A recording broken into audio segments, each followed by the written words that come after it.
Di dalam lingkaran kehidupan manusia yang damai, di tengah perbedaan ras yang nampak terlihat cukup rukun, ada suatu kisah mengerikan di balik keharmonisan tersebut. Suatu kisah tentang ras kulit hitam yang paling banyak mendapat diskriminasi di antara ras lainnya, di mana perdagangan manusia, perbudakan, bahkan penyiksaan tanpa sebab pernah mereka alami dengan sangat kejam. Pengalaman mengerikan tersebut bahkan membekas hingga generasi saat ini, di mana meningkatnya angka kriminalitas tinggi yang dilakukan oleh orang-orang kulit hitam dengan dalih kebebasan. Dampak buruk tersebut tentu saja terjadi bukan tanpa sebab. Semua itu bermula dari kejahatan terhadap kemanusiaan.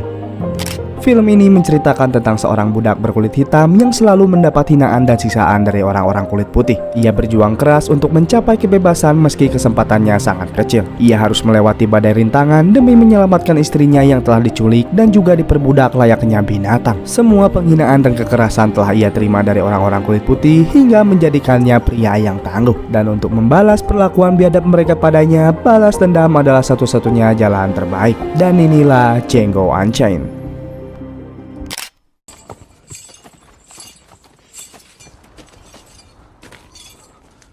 Pada tahun 1858, di suatu daerah di Texas, terlihat 6 orang budak tengah berjalan dengan sebuah rantai yang saling mengikat pada tiap kaki mereka. Para budak itu telah melewati perdagangan manusia yang sekarang dibeli oleh 2 orang berkuda yang diketahui bernama Spek bersaudara, yang memandu mereka dan tentu saja akan diperbudak kembali. Dengan kondisi lapar dan lelah karena terus berjalan tanpa istirahat, mereka terus menempuh perjalanan panjang tanpa diperdulikan majikannya sedikitpun. Singkat cerita, ketika malam tiba, mereka didatangi oleh seorang pria yang mengaku sebagai dokter gigi bernama Dr. King Schultz, atau saya panggil dengan nama Doc. Di situ, Doc menyampaikan bahwa di antara 6 budak tersebut ada salah satu budak yang spesial di mana Doc ingin membelinya dengan harga yang mahal. Doc kemudian bertanya siapa di antara kalian yang pernah tinggal di suatu perkebunan bernama Kebun Karukan. Salah seorang budak yang diketahui bernama Django kemudian mengaku bahwa ia pernah tinggal di kebun tersebut di mana Doc ingin membelinya untuk suatu keperluan. Namun Spek bersaudara menegaskan mereka tidak untuk dijual sembari mendodongkan senjata. Doc yang berbicara dengan sangat ramah mencoba untuk menenangkan mereka, namun Doc malah diusir jika tak ingin kepalanya meledak. Namun sebelum itu hal tak terduga terjadi. Who's that stumbling around in the dark? I'm Dr. King Schultz. This is my horse Fritz. Are you a resident of the Karukan plantation? I'm from the Karukan plantation. What's your name? I don't care. No sale. Now off with you. Django. Last chance, fancy pants. Stop talking to him like that.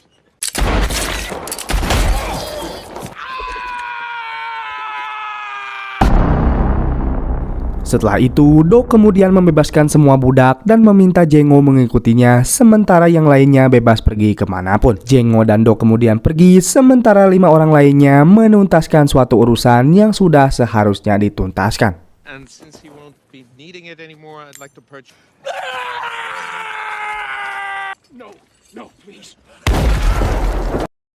Di keesokan harinya, Doc dan Django mendatangi suatu desa. Di situ, orang-orang kulit putih keheranan karena mereka baru pertama kali melihat orang kulit hitam menunggangi seekor kuda, di mana hal tersebut adalah hal yang tabu bagi mereka. Tak hanya itu, pandangan mereka terlihat jijik mengingat Django tak sepantasnya berada di atas kuda, namun hinaan tersebut sudah menjadi makanan Django sehari-hari. Nah, sebelum lanjut, karena di film ini mengandung begitu banyak kata rasis, saya akan ganti kalimat orang kulit hitam atau nig menjadi kata ningen aja biar mudah dimengerti, juga untuk menghindari dolar kuning ya teman-teman. Nah, singkat cerita, masuklah Doc dan Django ke sebuah bar, tapi si pemilik bar kaget dan gak terima kalau barnya didatangi oleh ningen. Bahkan saking gak sudi tempatnya didatangi oleh ningen, ia pergi untuk memanggil seorang sheriff di tempat itu. Sementara di dalam, Doc memperkenalkan dirinya yang sebenarnya seorang pemburu hadiah atau bounty hunter, yaitu pekerjaan yang mencari dan membunuh orang-orang di dalam poster dengan segudang hadiah berupa uang yang sangat besar atau kita sekarang lebih mengenalnya dengan sebutan pembunuh bayaran. Doc ini bukan sembarang orang biasa, tapi orang yang jenius dengan keahlian berbicara hingga aksi pembunuhannya yang sangat lihai dengan segudang pengalaman yang nyaris tak terhitung. Namun kali ini Doc sangat buntu di mana ia tak memiliki informasi sedikit pun mengenai target yang diketahui berjumlah 3 orang bernama Big John, Ellis, dan juga Raja yang pernah tinggal di kebun Karukan. Maka dari itu Doc mencari budak yang berasal dari Karukan untuk menunjukkan wajah ketiga targetnya tersebut. Tak hanya itu, Doc juga menawarkan kesepakatan kepada Jengo berupa kemerdekaan bagi dirinya atau kebebasan hidup untuk Ningen, di mana hal tersebut adalah suatu impian bagi para Ningen dahulu. Dan secara kebetulan Jengo mengenali dengan sangat jelas ketiga target Doc, di mana Jengo adalah korban dari perbudakan mereka dahulu. Mereka berdua kemudian sepakat, lalu seorang sheriff bernama Bill mendatangi mereka sembari menodongkan senjata. Tak lama Doc kemudian menembak sheriff tersebut hingga membuat kerumunan menjadi panik.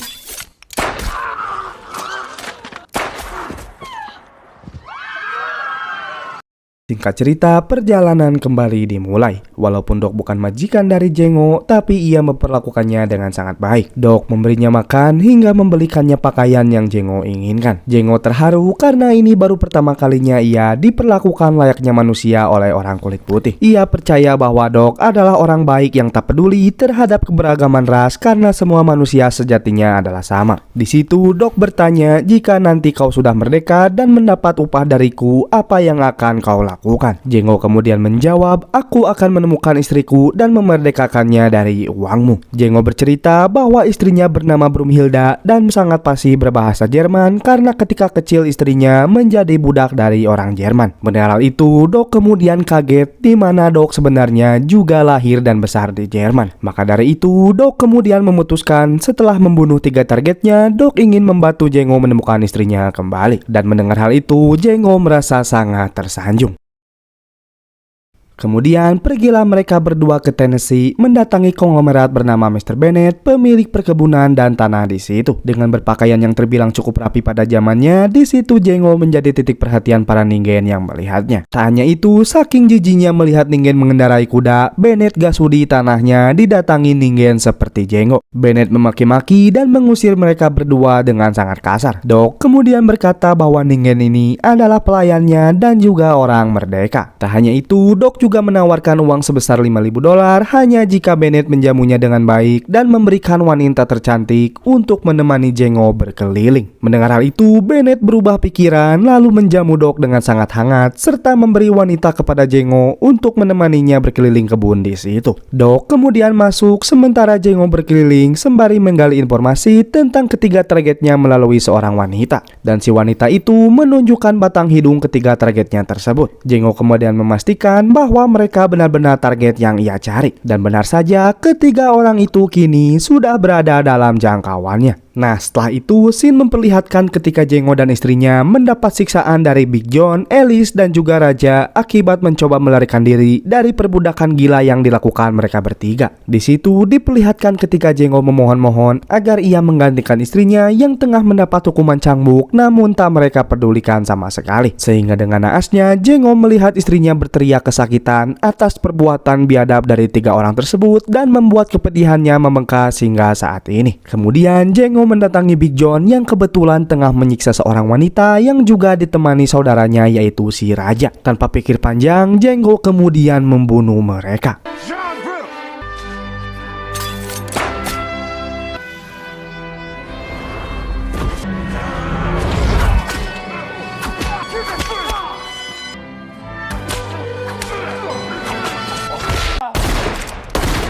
Where's Ellis? Sure that's him? Yeah, Brittle. Setelah mereka berhasil membunuh 3 bersaudara tersebut, Bennett kemudian datang bersama pasukannya yang bersenjata. Seperti biasa, Doc menjelaskan bahwa ia dan Jengo adalah perwakilan hukum yang bertugas menangkap 3 bersaudara buronan tersebut dalam keadaan hidup maupun mati karena ketiganya adalah seorang pembunuh. Dan demi lebih meyakinkan Bennett, Doc memberikan surat perintah dari pengadilan sebagaimana perintah yang tertera pada isi surat tersebut. Bennett merasa kecewa karena ia tak bisa menahan mereka berdua lalu mengusirnya dari tanahnya. Tak sampai di situ, ketika malam tiba, Bennett berniat menyerang Doc dan Jengo bersama pasukannya yang terlihat seperti ormas Ku Klux Klan. Nah, sedikit informasi, di dunia nyata Ku Klux Klan adalah suatu kelompok yang dikhususkan hanya untuk memburu orang-orang kulit hitam. Entah ini memang disengaja atau tidak, namun referensinya sepertinya memang mengarah ke situ. Singkat cerita, mereka kemudian mengepung roda milik Doc, namun sialnya roda tersebut kosong sementara Doc dan Jengo bersembunyi di balik pepohonan. Doc kemudian menembak rodanya sehingga terjadi ledakan besar serta membuat ormas tersebut kalang kabut. Di tengah kepanikan itu, Doc memberikan senapannya pada Jengo untuk membidik dan menembak Bennett karena telah merendahkan Jengo. Jengo tanpa ragu membidiknya, menembak tepat mengenai Bennett sehingga membuatnya mati.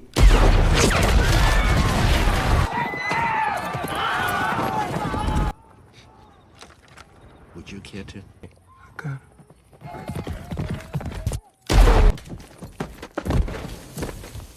Melihat hal tersebut, Doc sangat kagum pada Jengo. Ia tak menyangka Jengo memiliki keahlian dalam menembak. Doc menyayangkan bahwa selama ini Jengo tak mengasah potensinya tersebut. Maka dari itu, mulai sekarang mereka bekerja sama menjadi bounty hunter untuk mengumpulkan uang demi menebus istri Jengo.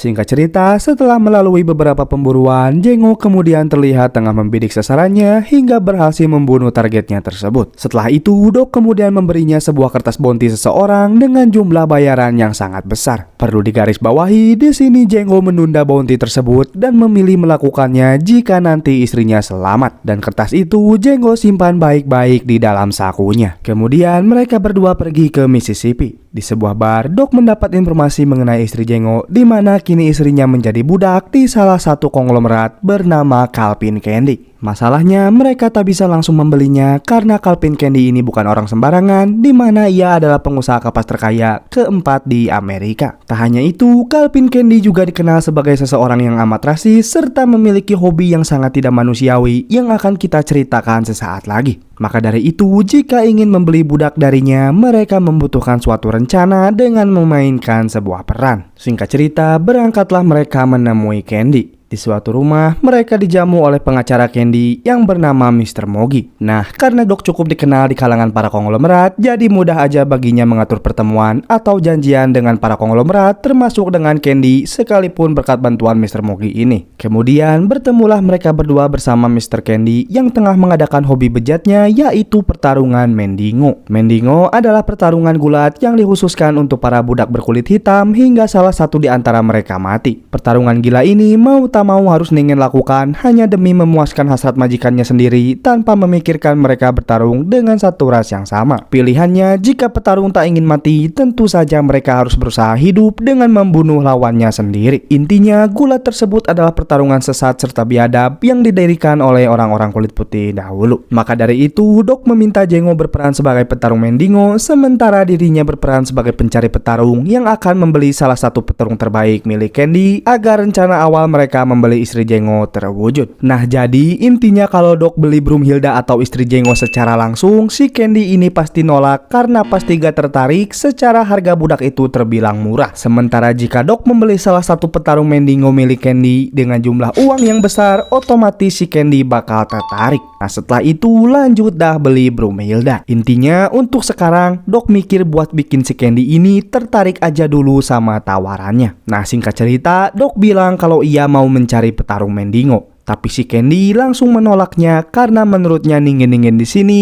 sangat berharga baginya. Dengan sangat rasis, Candy juga berkata, "Kau sudah punya satu ningen, kenapa harus mencari ningen lagi?" Ketahuilah Doc, mengurus satu ningen saja membuatmu pusing, apalagi membeli banyak ningen, itu sama saja seperti memiliki kera di kebun binatang. Mendengar hal itu, Jengo benar-benar dibuat murka. Doc langsung bilang bahwa ia memiliki uang sebesar $12.000 hanya jika Calvin mau memberinya petarung terbaik. Candy seketika berubah pikiran dan menjamu mereka berdua layaknya tamu spesial. Perlu diketahui, $12.000 di tahun 1858 tentu saja bukan uang yang sedikit. Maka dari itu, Kelvin yang tadinya rasis seketika menjadi terpikat. Singkat cerita, di keesokan harinya berangkatlah mereka menuju perkebunan Candyland, tanah tempat tinggal si Candy berada. Di tengah perjalanan, rombongan Candy mendapati seorang budak petarung yang diduga tengah kabur. Melihat hal itu, Casey sebagai majikan kesal tak terima karena jika salah satu petarungnya kabur ketika pertarungan tengah berjalan, maka majikan terkena sanksi harus membayar $500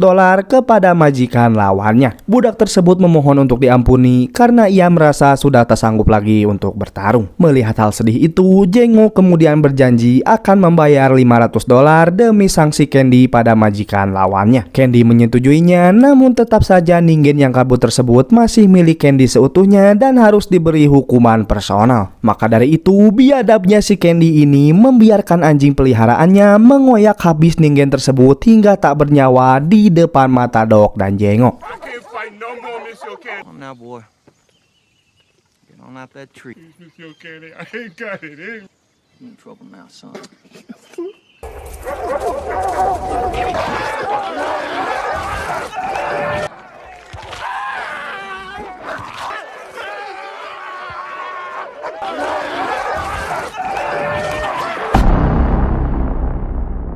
Setelah itu Candy bertanya kepada Jengo, bagaimana pendapatmu mengenai hukuman yang kuberikan pada Ningen tak berguna itu? Seperti itulah hiburan yang sangat membuatku gembira. Mendengar hal itu benar-benar membuat Jengo naik pitam. Ia bisa saja meledakkan kepala Candy saat itu, namun prioritasnya saat ini adalah menemukan istrinya kembali. Maka dari itu, Jengo hanya bisa terdiam, tak kuasa menahan kepedihan sesama satu rasnya sendiri. Setelah itu, tibalah mereka di rumah utama milik Candy. Di situ, Candy disambut oleh seorang Ningen yang tak kalah bejat seperti majikannya bernama Stephen. Stephen ini adalah kepala budak atau kepala pembantu di rumah utama Candy yang sudah berbakti berpuluh-puluh tahun pada keluarga Candy. Stephen adalah satu-satunya Ningen yang bisa bercanda dengan Candy meski dirinya tak boleh melebihi batas candaan. Maka dari itu, segala sesuatu yang terkait dengan perbudakan di rumah ini, Stephen lah yang mengatur semuanya. Mulai dari kebutuhan, pekerjaan, hingga penyiksaan terhadap sesama Ningen, dirinya lah yang paling berkuasa setelah Candy. Ibaratnya Stephen ini penjilat atau penyepong keluarga Candy yang selalu cari muka di hadapan majikannya demi bisa hidup enak tanpa memikirkan Ningen lain saudaranya sendiri. Maka dari itu, di mata Jengo, Stephen ini jauh lebih hina dari binatang. Di situ, Stephen iri melihat Ningen yang bisa bebas mengendarai kuda. Ia memaki-maki Jengo hingga membuat Candy marah karena Jengo adalah orang merdeka dan tamu spesial baginya serta menyuruhnya menyiapkan hidangan. Hello, Steven, my boy. Who this nigga up on that name? Who this nigga on that name? Django, he is a Freeman. Just who the hell is this nigga you feels the need to entertain? And they are our guests, Stephen. He gonna stay in the big house? Well, you got a problem with that? The bed, the sheets, the pillowcases, everything else when this black ass mother. And I want you to start solving that problem right now and get them goddamn rooms ready. Setelah itu, Candy memperkenalkan adik perempuannya yang bernama Lara. Meski Lara adalah adik dari seorang maniak, tapi ia cukup baik memperlakukan semua Ningen di rumahnya. Di situ, Candy nyomblangin Lara kepada Doc, berharap ia mau meminangnya, sementara Doc tak tertarik sedikit pun. Malahan, Doc menanyakan tentang seorang budak yang fasih berbahasa Jerman yang tak lain adalah Brumhilda. Doc berpura-pura ingin menjadikan Hilda sebagai teman kencannya malam nanti jika Candy berkenan. Candy bersedia menyiapkan Hilda untuk tamu spesialnya. Ia pun menanyakan keberadaan Hilda kepada Stephen, namun Stephen bilang bahwa Hilda tengah mendapat hukuman berupa dijemur di sebuah kotak yang panas seharian ini hingga 10 hari yang akan datang karena ia berusaha kabur tadi malam. Jengo yang tak kuat mendengar hal bejat tersebut mencoba menarik pistolnya, namun sebelum itu Candy memerahi Stephen dan menyuruh mengeluarkan Hilda dari sana. Hilda kemudian dikeluarkan dengan kondisi yang mengkhawatirkan hingga membuat Jengo sang suami benar-benar tak kuasa melihatnya. Singkat cerita, ketika malam tiba, Hilda kemudian dibawa, disiapkan, serta didandani dengan baik oleh Lara dan para budak lainnya. Hilda kemudian masuk ke dalam kamar Doc, lalu mereka berbicara menggunakan bahasa Jerman untuk meminimalisir terjadinya kecurigaan dari keluarga Candy. Di situ, Doc berkata bahwa ia adalah teman dari suami Hilda yang akan membebaskannya. Doc juga berkata bahwa saat ini seseorang yang spesial tengah menunggu kedatangannya. Hey, little troublemaker.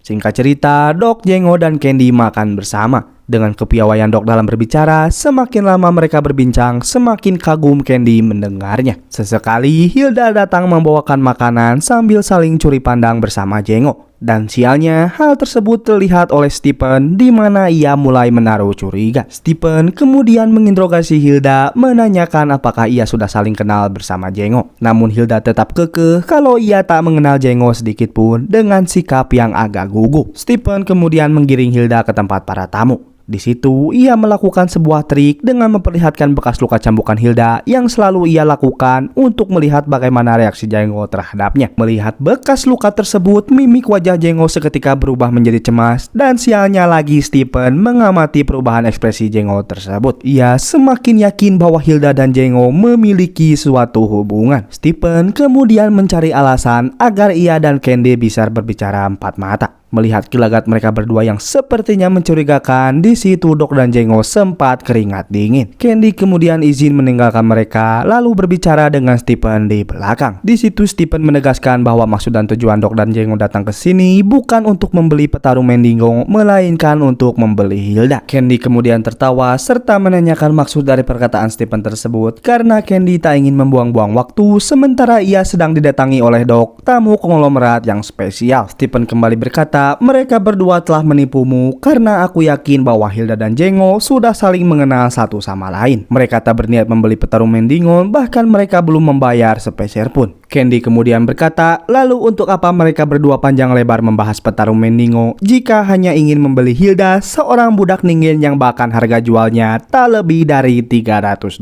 Dengan cerdasnya, si Stephen ngejawab, kau pasti tak akan tertarik dengan uang senilai $300.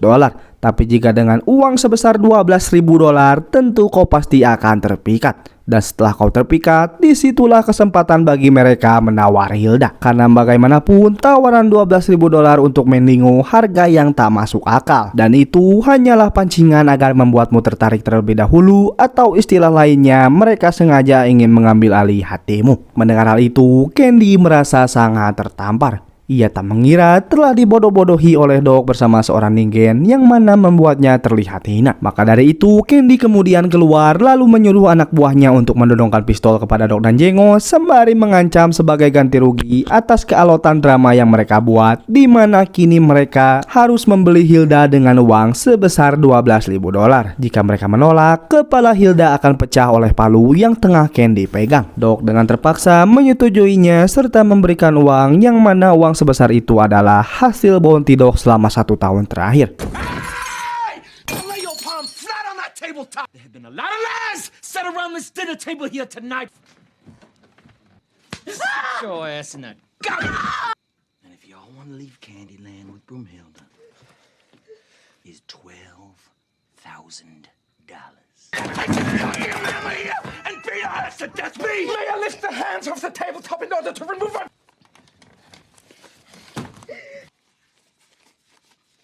That 12.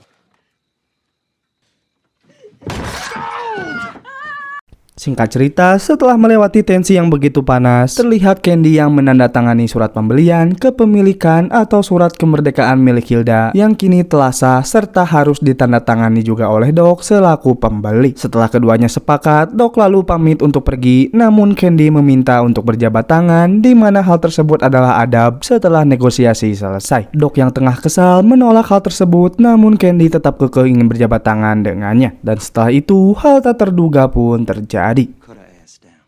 You don't shake my hand.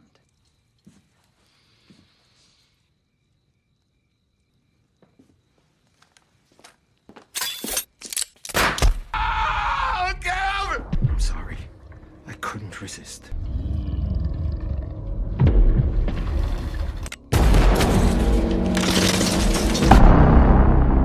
Manusia paling rasis itu tewas di tangan Doc, sementara Doc yang malang juga tewas di tangan anak buah Candy. Melihat hal itu, Jengo merasa sangat amat terpukul, di mana ia harus menyaksikan sahabat baiknya tewas, orang kulit putih pertama yang memperlakukannya layaknya manusia. Kegeramannya, kemurkaannya kini benar-benar sudah di ujung tanduk. Satu hal yang terlintas di pikirannya saat ini tak ada hal lain selain membuat seisi rumah tersebut menjadi chaos.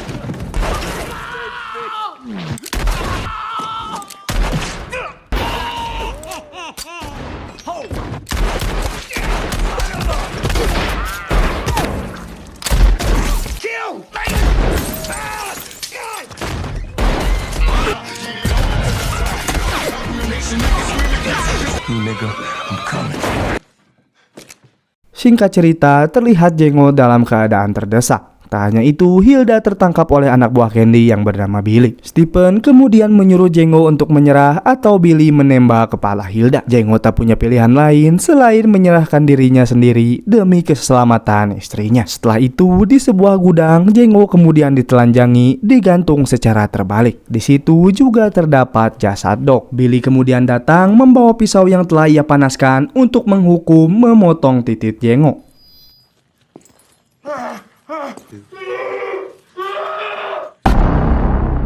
Namun sebelum itu terjadi, Stephen datang membawakan pesan dari Rara kepada Billy untuk menemani proses pemakaman Candy. Sementara untuk hukuman Jengo, Lara memilih membuangnya ke sebuah tempat bernama Liquid Daki. Tempat tersebut adalah sebuah pertambangan neraka bagi para budak, khususnya para ningen. Di situ Stephen berkata, kau akan membusuk di sana selamanya, memukul-mukul batu hingga kelaparan dan mati. Karena sekali masuk ke sana, kau tak bisa pergi lagi hingga akhir hayatmu. Sementara di sini, aku akan memperkosa Hilda dengan brutal, memaksanya melahirkan puluhan anak dariku.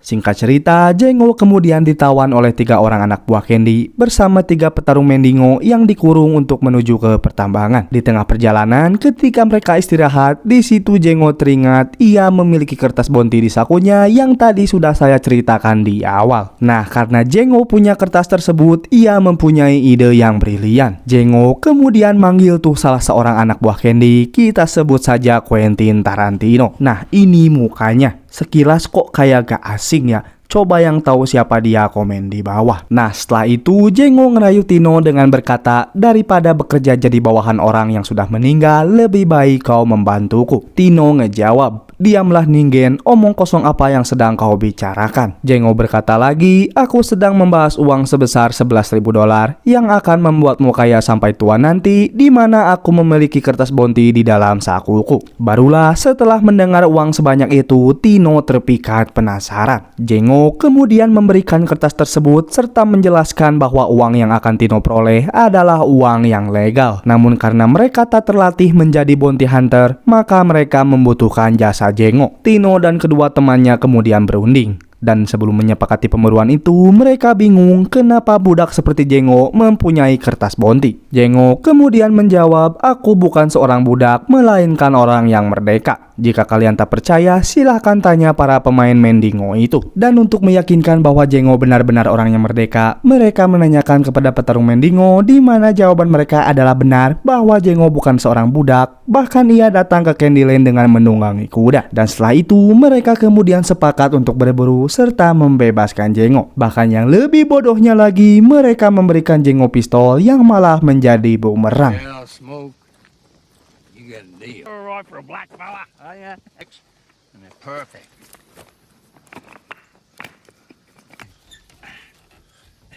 That's good to know.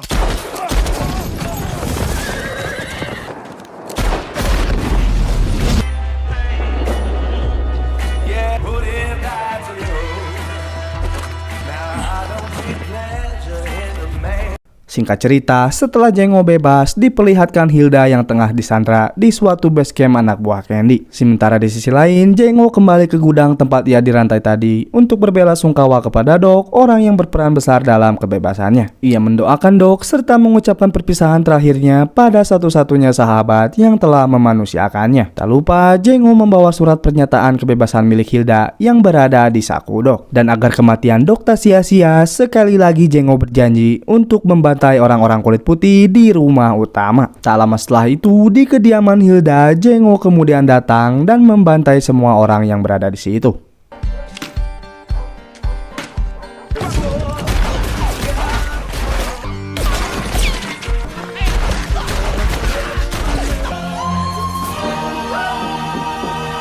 Setelah itu, di rumah utama terlihat rombongan yang baru balik dari pemakaman. Mereka kemudian dikagetkan oleh keberadaan Jengo yang seharusnya berada di pertambangan. Begitu pula Jengo yang menyatakan bahwa mereka memilih lawan yang salah. Maka dari itu, tak ada hal lain selain Jengo membunuh semuanya, tak terkecuali dengan Stephen, seorang ningen yang bahkan lebih hina dari binatang. All gonna be together with Calvin in the by and by.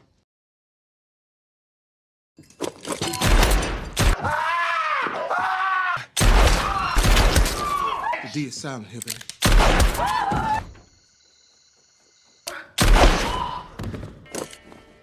I count 2 guns, nigga. I suggest you get away from all these white folks.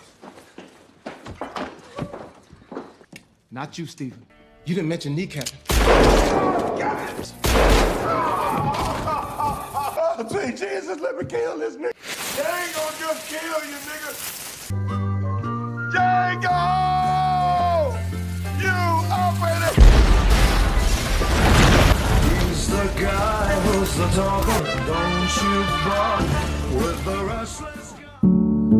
Dirasa telah membereskan urusannya, kini Jengo dan Hilda akhirnya bisa menggapai impian mereka dari seorang budak yang malang menjadi sepasang yang merdeka. Bernapas dengan lega, memulai lembaran baru tanpa harus terikat dengan badai penderitaan. Meski begitu, tak menutupi kesedihan Jengo terhadap kematian sahabat yang telah ia anggap sebagai saudara dari ras yang berbeda. Jengo percaya masih ada orang kulit putih yang baik selain Doc di belahan dunia ini. Maka dari itu, jika ada orang kulit putih yang baik padanya, ia berjanji akan lebih baik dari orang tersebut.